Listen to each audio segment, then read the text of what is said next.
Hi students, ನಮ್ಮ YouTube ಚಾನಲ್ಗೆ ನಿಮಗೆ ಸ್ವಾಗತ. ಇವತ್ತು ನಾವು 5ನೇ ತರಗತಿಯ 2ನೇ ಸೆಮಿಸ್ಟರ್ನ ಗಣಿತ ವಿಷಯಕ್ಕೆ ಸಂಬಂಧಿಸಿದಂತೆ ಅಧ್ಯಾಯ 4ರಲ್ಲಿ ದಶಮಾಂಶ ಭಿನ್ನರಾಶಿಗಳು ಅಧ್ಯಾಯವನ್ನು ನೋಡೋಣ. ದಶಮಾಂಶ ಭಿನ್ನರಾಶಿಗಳು ಅಂದರೆ ಏನು ಅಂತ ನೋಡೋಣ. ಒಂದು ಸಂಖ್ಯೆಯು ದಶಮಾಂಶ ಬಿಂದುವನ್ನು ಒಳಗೊಂಡಿದ್ದರೆ ಅದಕ್ಕೆ ದಶಮಾಂಶ ಭಿನ್ನರಾಶಿ ಅಂತ ಕರೆಯುತ್ತೇವೆ. ಸೊ ನೋಡಿ, ಯಾವುದೇ ಒಂದು ಸಂಖ್ಯೆಯಲ್ಲಿ ದಶಮಾಂಶ ಬಿಂದು ಇದ್ದಿದ್ದರೆ ಅದಕ್ಕೆ ನಾವೇನಂತ ಹೇಳ್ತೀವಿ? ದಶಮಾಂಶ ಭಿನ್ನರಾಶಿ ಅಂತ ಹೇಳ್ತೀವಿ. ಸೊ ಇಲ್ಲಿ ಬಿಂದುವಿನ ಎಡಭಾಗದಲ್ಲಿನ ಸಂಖ್ಯೆಗಳು ಪೂರ್ಣ ಭಾಗ. ಇಲ್ಲಿ 2.4 ಇದೆ ಅಲ್ಲ, ಸೊ 2 ಏನಿದೆ? ಪೂರ್ಣ ಭಾಗ ಇದೆ. ಬಿಂದು ನೆಕ್ಸ್ಟ್ 4 ದಶಮಾಂಶ ಸಂಖ್ಯೆ ಇದೆ.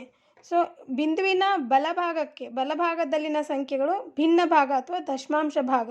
ಸೊ ಎಡಭಾಗಕ್ಕೆ 2 ಇದೆ, ಬಿಂದುವಿನ ಎಡಭಾಗಕ್ಕೆ 2 ಇದೆ, ಬಿಂದುವಿನ ಬಲಭಾಗಕ್ಕೆ 4 ಇದೆ.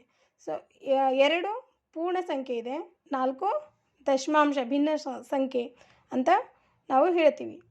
ಸೊ ದಶಮಾಂಶ ಭಾಗ ಒಂದು ಪೂರ್ಣ ಭಾಗಕ್ಕಿಂತ ಕಡಿಮೆ. ಅಂದರೆ ಈ ದಶಮಾಂಶ ಭಾಗ ಏನಿದೆ ಇದು ಒಂದು ಪೂರ್ಣ ಭಾಗಕ್ಕಿಂತ ಏನಿರ್ತದೆ?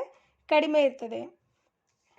ದಶಮಾಂಶ ಭಿನ್ನರಾಶಿ ಅಂದರೆ ಏನು ಅಂದರೆ ಛೇದದಲ್ಲಿ 100, 10, 100, 1000 ಆಗಿರೋಗಳನ್ನು ಹೊಂದಿರತಕ್ಕಂಥ ಭಿನ್ನರಾಶಿಗಳಿಗೆ ನಾವೇನಂತ ಹೇಳ್ತೀವಿ? ದಶಮಾಂಶ ಭಿನ್ನರಾಶಿಗಳನ್ನು ಅಂತ ಹೇಳ್ತೀವಿ. ಸೊ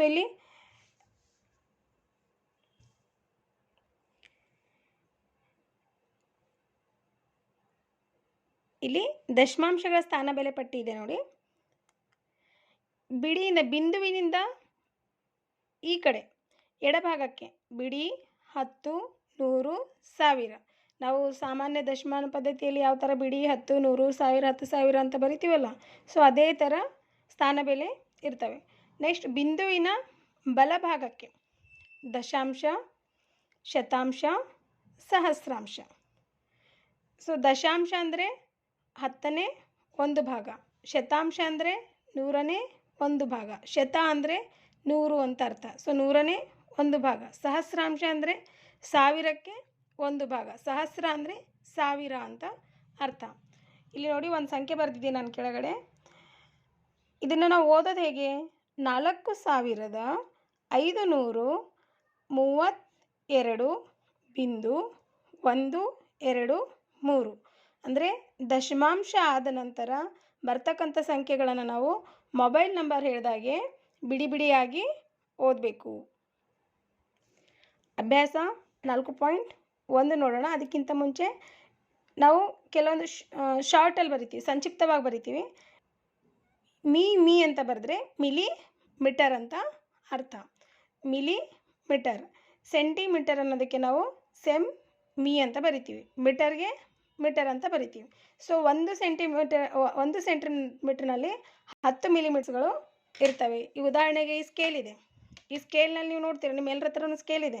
ಇದರಲ್ಲಿ 1 ಸೆಂಟಿಮೀಟ್ರಿಂದ ಇನ್ನೊಂದು ಸೆಂಟಿಮೀಟ್ರಿಗೆ ಸಣ್ಣ 10 ಗೆರೆಗಳು ಇರ್ತಾವಲ್ವ, ಆ 10 ಗೆರೆಗಳೇ ಮಿಲಿಮೀಟರ್ಸ್ಗಳು. ಸೊ ಇಲ್ಲಿ ಈ ಸೆಂಟಿಮೀಟರ್ಗಳು 1 ಸೆಂಟಿಮೀಟರ್ 1 ಸೆಂಟಿಮೀಟ್ರಿಗೆ ಇದೆ ಅಲ್ವಾ. ಸೊ ಈ ಸ್ಕೇಲ್ ಎಲ್ಲಿವರೆಗಿದೆ? 21 ಸೆಂಟಿಮೀಟ್ರ್ವರೆಗೆ ಇದೆ. ಇದು 30 ಸೆಂಟಿಮೀಟ್ರ್ವರೆಗೆ ಇದೆ ಈ ಸ್ಕೇಲ್. ಸೊ ಇದೇ ಥರ ಸೆಂಟಿಮೀಟ್ರ್ಗಳು 100 ಆದರೆ ನಾವು ಏನಂತ ಹೇಳ್ತೀವಿ? 1 ಮೀಟರ್. 100 ಸೆಂಟಿಮೀಟ್ರ್ಗಳಾದರೆ 1 ಮೀಟರ್ ಆಗುತ್ತೆ. ಸೊ ಅದೇ ಥರ 1 ರೂಪಾಯಿಯಲ್ಲಿ ಎಷ್ಟು ಪೈಸೆಗಳಿರ್ತವೆ ಅಂತ ಹೇಳ್ತೀವಿ? 100 ಪೈಸೆಗಳಿರ್ತವೆ. ಸೊ 10, 100 ಇವುಗಳನ್ನೇ ಯಾಕೆ ತೊಗೊಂಡಿದ್ದಾರೆ ಅಂದರೆ ಇಲ್ಲಿ ನಿಮಗೆ ದಶಮಾಂಶ ಭಿನ್ನರಾಶಿಗಳು ಕಲಿಸೋದಿದೆ. ಸೊ ದಶಮಾಂಶ ಭಿನ್ನರಾಶಿಗಳಂದರೆ ಛೇದದಲ್ಲಿ 100, 10, 100, 1000 ಇರೋದಕ್ಕೆ ದಶಮಾಂಶ ಭಿನ್ನರಾಶಿಗಳು ಅಂತ ಹೇಳ್ತಾರೆ. ಸೊ ಈ ಒಂದು ಘಟಕದಲ್ಲಿ ಅಧ್ಯಾಯದಲ್ಲಿ ನಿಮಗೆ ಮೀಟರ್, ಸೆಂಟಿಮೀಟರ್ ಮತ್ತು ರೂಪಾಯಿಗಳ ಕಲ್ಪನೆ ಚೆನ್ನಾಗಿರಬೇಕು. ಸೊ ಇವುಗಳನ್ನು ನೋಟ್ ಮಾಡ್ಕೊಳ್ಳಿ. 1 ಸೆಂಟಿಮೀಟ್ರಿಗೆ 10 ಮಿಲಿಮೀಟರ್, 1 ಮೀಟ್ರಿಗೆ 100 ಸೆಂಟಿಮೀಟರ್, 1 ರೂಪಾಯಿಯಲ್ಲಿ 100 ಪೈಸೆಗಳು ಇರ್ತವೆ. ಈಗ ಒಂದೊಂದಾಗಿ ಅಭ್ಯಾಸದಲ್ಲಿರ್ತಕ್ಕಂಥ ಲೆಕ್ಕಗಳನ್ನು ನೋಡೋಣ. ಮುಖ್ಯ ಪ್ರಶ್ನೆ 1, ದಶಮಾಂಶಗಳನ್ನು ಓದಿ ಮತ್ತು ಪದಗಳಲ್ಲಿ ಬರೆಯಿರಿ. ಇದನ್ನು ಹೇಗೆ ಓದೋದು ಅಂದರೆ 0.5 ಅಂತ ಓದ್ತೀವಿ. ಸೊ ಓದಿ ಅದನ್ನು ಬರೆಯಿರಿ ಅಂತ ಹೇಳಿದ್ದಾರೆ, ಹಾಗೆ ಬರೆದಿದ್ದೀವಿ. 0.5. 0.5 13 ಅಲ್ಲ, ಇದು 13 ಅಂದರೆ 0.13 ಅಂತಲೇ ಓದಬೇಕು. ಪಾಯಿಂಟ್ ಬಿಂದು ಆದ ನಂತರ ಬರ್ತಕ್ಕಂಥ ಅಂಕಿಗಳನ್ನೆಲ್ಲ ಬಿಡಿ ಬಿಡಿಯಾಗಿ ಅಂಕಿಗಳಾಗಿಯೇ ಓದಬೇಕು.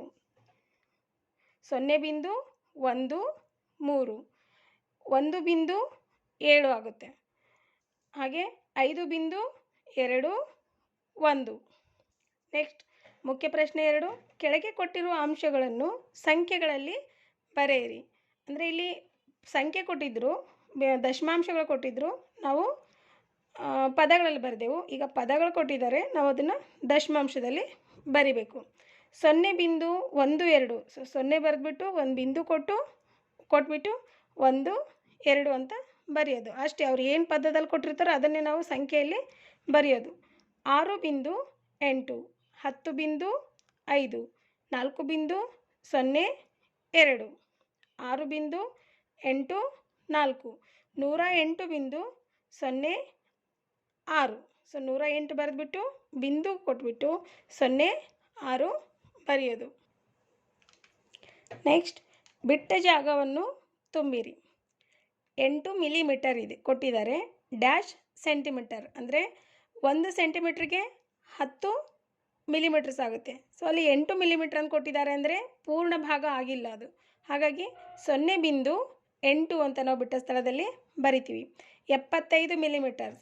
ಸೊ ಇಲ್ಲಿ 0ಇಂದ ಹಿಡಿದು 7ಕ್ಕೆ 70 ಮಿಲಿಮೀಟ್ರ್ ಆಗುತ್ತೆ, ಅಂದರೆ 7 ಸೆಂಟಿಮೀಟ್ರಿಗೆ.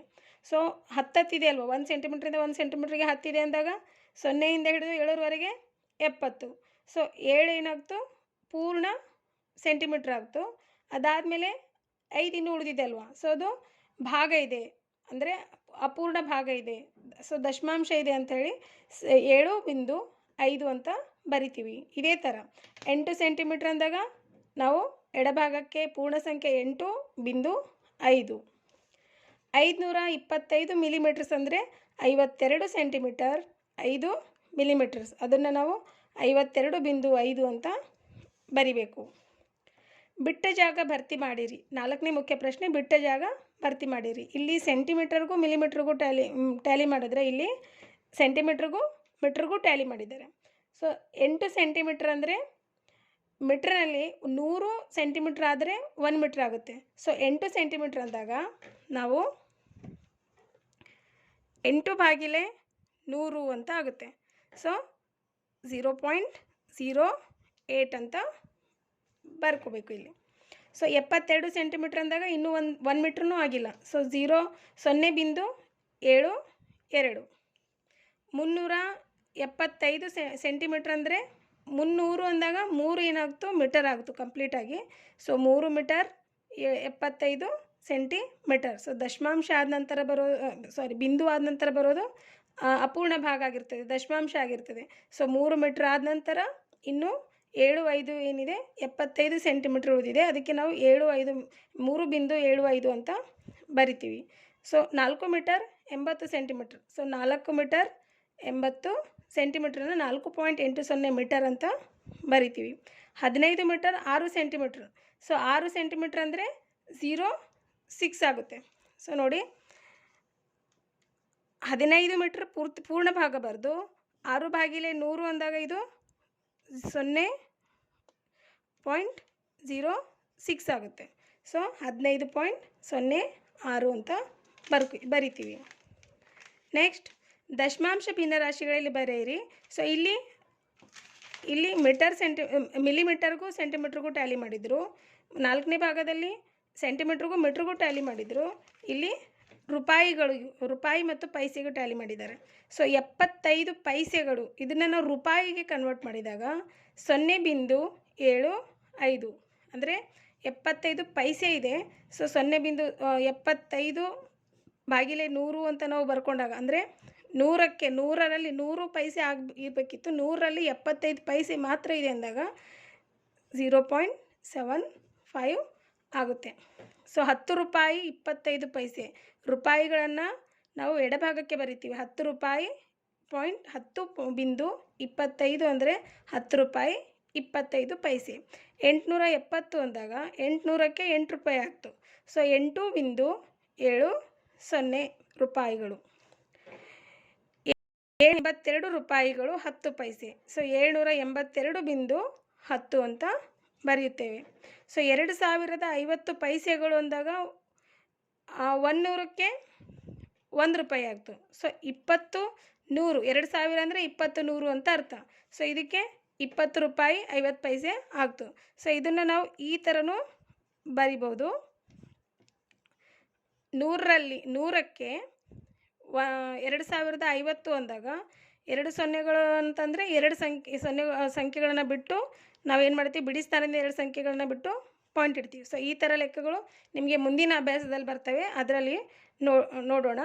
ಈಗ 20,000 ಅಂದರೆ 20,000 ಪೈಸೆಗಳು ಅಂದರೆ 20 ರೂಪಾಯಿ 50 ಪೈಸೆ. ಸೊ ಬಿಂದು ಆದ ನಂತರ ಸೂಚಿಸೋದು ಪೈಸೆಗಳು, ಬಿಂದುಗಿಂತ ಮೊದಲು ಸೂಚಿಸ್ತಕ್ಕಂಥ ಸಂಖ್ಯೆ ರೂಪಾಯಿಗಳು. ಸೊ ಈ ಥರ ನಾವು ಈ ದಶಮಾಂಶ ಭಿನ್ನರಾಶಿಗಳನ್ನು ಮಾಡ್ತೀವಿ. ಸೊ ಇದರಲ್ಲಿ ನಿಮಗೆ ಡೌಟ್ಸ್ ಎಲ್ಲ ಕ್ಲಿಯರ್ ಆಗಿದೆ ಅಂತ ನಾನು ಅಂದ್ಕೊಳ್ತೀನಿ. ಮುಂದಿನ ಅಭ್ಯಾಸವನ್ನು ಮುಂದಿನ ವಿಡಿಯೋದಲ್ಲಿ ಮಾಡೋಣ. ಸೊ ಲೈಕ್ ಮಾಡಿ, ಶೇರ್ ಮಾಡಿ ಮತ್ತು ನಮ್ಮ ಚಾನಲನ್ನು ಸಬ್ಸ್ಕ್ರೈಬ್ ಮಾಡಿ. ಎಲ್ರಿಗೂ ನಮಸ್ಕಾರಗಳು.